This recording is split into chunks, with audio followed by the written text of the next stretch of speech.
आपको पूर्व में भी जानकारी दी गई थी कि जमालुद्दीन और छांगुर बाबा की गतिविधियों के संबंध में मुकदमा एटीएस में पंजीकृत किया गया था।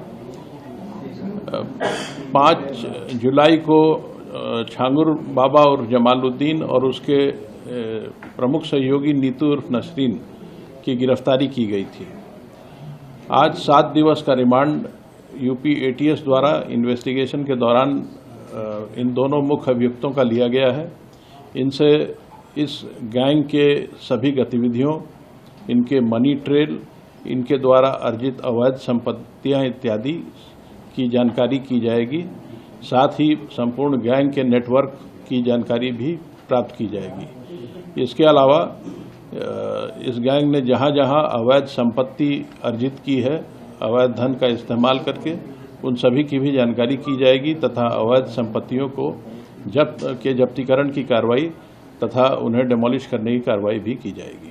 सर, क्या अभी तक जो जितनी भी आगे पहले जांच पड़ताल हुई है, क्या इस बात की कोई जानकारी अब तक कितने लोगों का अवैध धर्मांतरण कराया होगा, कितनी महिलाएं होंगी, कितने पुरुष होंगे, कोई आइडिया? इस संबंध में अभी कोई गैस करना उचित नहीं है, क्योंकि एटीएस इस पूरे प्रकरण की विस्तृत जानकारी कर रही है, उसमें गहन विवेचना कर रही है।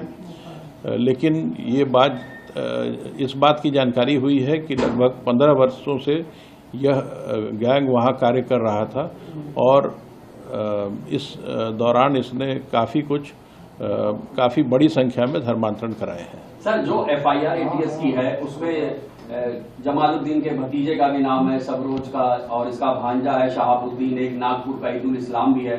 9 नामजद आरोपी हैं, मात्र 4 गिरफ्तार हैं। 5 की गिरफ्तारी कब होगी? इस प्रकरण में जब प्रत्येक मुलजिम के विरुद्ध साक्ष्य संकलन की कार्रवाई पूरी हो जाती है, उसके बाद ही गिरफ्तारी की जाती है। एसटीएफ ने अपने जांच में काफ़ी साक्ष्य संकलित किए थे और जहां जहां उन साक्ष्यों के बारे में पुख्ता तथ्य इकट्ठा कर लिए गए हैं, जिन मुलजिमों के विरुद्ध पुख्ता तथ्य प्राप्त हो गए हैं, उन सब की गिरफ्तारी कर ली गई है।